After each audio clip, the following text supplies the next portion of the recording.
हमारा आज का टॉपिक है संविधान में मौलिक अधिकारों का विस्तृत विवेचन।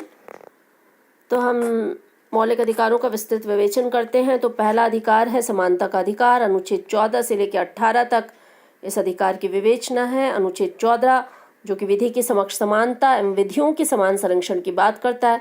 अनुच्छेद 15 सार्वजनिक स्थानों पर धर्म, मूल वंश, जाति, लिंग एवं जन्म स्थान के आधार पर भेदभाव का निषेध करता है। अनुच्छेद 16 लोक नियोजन में अवसर की समानता की बात करता है। अनुच्छेद 17 अस्पृश्यता का अंत की बात करता है और अनुच्छेद 18 उपाधियों के अंत की बात करता है। तो हम जानते हैं कि अनुच्छेद 14 के तहत विधि के समक्ष समानता और विधियों का समान संरक्षण प्रदान किया गया है। महत्वपूर्ण अनुच्छेद है। सभी व्यक्तियों अर्थात नागरिक व गैर नागरिकों को प्रदान किया गया है। विधि के समक्ष समानता यानी कानून के समक्ष समानता की पदावली ब्रिटेन से ली गई है और विधियों के समान संरक्षण की पदावली अमेरिका से ली गई है। लेकिन इस अनुच्छेद के अपवाद के तहत ये कहा गया है कि राज्य सभी व्यक्तियों को विधि के समक्ष समानता और विधियों का समान संरक्षण प्रदान करेगा, लेकिन वह युक्ति संगत आधार पर विशेषाधिकार प्रदान कर सकता है। लेकिन इस विशेषाधिकार प्रदान करने में कोई मनमानी नहीं होनी चाहिए। अनुच्छेद 15 के तहत सार्वजनिक स्थानों पर धर्म, मूल वंश, जाति, लिंग या जन्म स्थान के आधार पर भेदभाव नहीं किया जाएगा।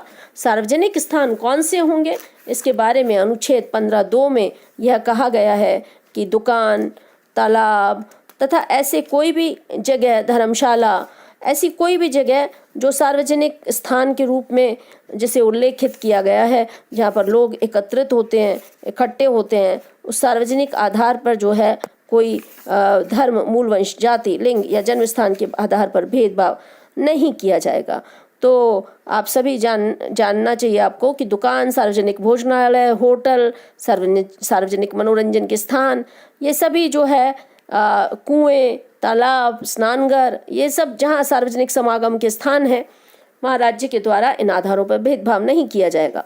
लेकिन अनुच्छेद 15(3), 15(4), 15(5) और 15(6) जो है अनुच्छेद 15 और 1(2) के अपवाद हैं। और इस अनुच्छेद में 15(3) में ये कहा गया कि राज्य स्त्रियों और बच्चों के संबंध में विशेष उपबंध कर सकते हैं। इसी तरह से 15(4) में यह कहा गया कि सामाजिक और शैक्षणिक दृष्टि से पिछड़े हुए नागरिकों और किन्हीं वर्गों की उन्नति के लिए या अनुसूचित जातियों और जनजातियों के लिए कोई विशेष उपबंध जो है वो राज्य कर सकता है। 15(5) में भी ये कहा गया कि शैक्षणिक या सामाजिक रूप से पिछड़े वर्गों या अनुसूचित जाति और जनजाति की प्रगति के लिए सरकारी या गैर सरकारी शिक्षण संस्थाओं में प्रवेश के लिए आरक्षण का उपबंध किया जा सकता है। 15(6) जो कि 103वें संविधान संशोधन अधिनियम 2019 में अंतर्स्थापित किया गया खंड 6 को, जिसमें ये कहा गया कि राज्य आर्थिक रूप से दुर्बल वर्गों की उन्नति के लिए विशेष उपबंध कर सकता है और इसके लिए शैक्षणिक संस्थाओं के प्रवेश में 10% आरक्षण का अधिकार स्टेट को है। अनुच्छेद 16 जो है वो लोक नियोजन में अवसर की समानता के अधिकार की बात करता है, अर्थात सरकारी नौकरियों में अवसर की समानता की नियम का महत्व है। लेकिन अनुच्छेद 16 का खंड 3, 4 और 5 जो है वो उसका अपवाद है। अनुच्छेद 16(3) के तहत ये कहा गया कि संसद कानून बनाकर किसी राज्य या स्थानीय प्राधिकारी के अधीन आने वाले किसी वर्ग या वर्गों के पद पर नियोजन या नियुक्ति के संबंध में निवास से विषयक प्रावधान कर सकती है। अर्थात उसी क्षेत्र के निवासी जो हैं वो किसी पद विशेष के बारे में अप्लाई कर सकते हैं। अनुच्छेद 16(4) में ये कहा गया कि सरकार जो है वो सरकारी सेवाओं में पिछड़े वर्गों के लिए पदों के आरक्षण के बारे में प्रावधान किया गया। अनुसूचित जाति और जनजाति के वर्ग के लिए सरकारी सेवाओं में पदोन्नति में भी आरक्षण की जो शक्ति है उसे प्रदान किया जाता है।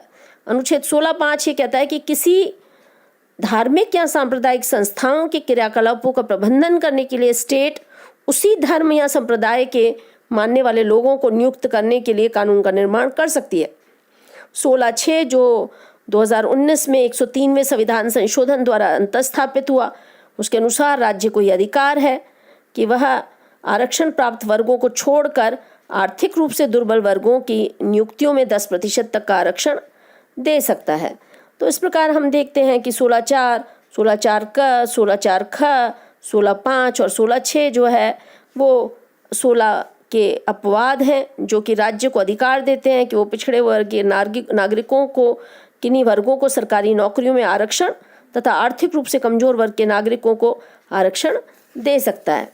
जहाँ तक अनुच्छेद 17 का सवाल है, अनुच्छेद 17 सामाजिक समानता में वृद्धि करने के लिए अस्पृश्यता या छुआछूत को समाप्त करता है और इसके लिए संसद को यह अधिकार दिया गया है कि वह कानून बनाकर इस बात का प्रावधान करे कि अस्पृश्यता का अंत किया जाए और किसी रूप में उसका आचरण जो है वो निषिद्ध किया जा सके। उपाधियों के अंत के बारे में अनुच्छेद 8 है, जो कि ये कहता है कि राज्य किसी भी व्यक्ति को, चाहे वो नागरिक हो या विदेशी, उसको सेना और विद्या के अलावा अन्य उपाधियां नहीं देगा। इस प्रकार हम सभी जानते हैं कि सैनिक सेवा के लिए परमवीर चक्र, महावीर चक्र, वीर चक्र और अशोक चक्र देने की अनुमति है, लेकिन शिक्षा के लिए भी हम सभी देखते हैं कि पद्म भूषण, पद्म विभूषण आदि उपाधियां देने की छूट है। लेकिन इसके अलावा राज्य जो है अनुच्छेद 18 के तहत उपाधियों के अंत का जो प्रावधान है उसको निश्चित किया गया है। तो हम देखते हैं कि अनुच्छेद 14 से लेकर 18 तक भारत में मूल अधिकारों का जो प्रपत्र है वो समानता के अधिकार को नियत करता है। समानता का यह अधिकार बहुत महत्वपूर्ण है जो देश में व्यक्तियों और नागरिकों दोनों को प्रदान किया गया है। तो आप अनुच्छेद 14 से लेकर 18 तक का अध्ययन करें और उसमें कोई मुश्किल आए तो हम उस पर बात करते हैं आगे। तो आप जो है समानता के अधिकार का अध्ययन भी करें और साथ में सुप्रीम कोर्ट ने समय समय पर इस बारे में जो निर्णय दिए हैं उन निर्णयों को भी जाने, क्योंकि अक्सर कंपटीशन में या आपके जो एग्जामिनेशंस है उसमें अगर आप उन निर्णयों को उल्लेख करते हैं तो वो जो आपका जो मैटर है वो थोड़ा इनरिच होता है। धन्यवाद।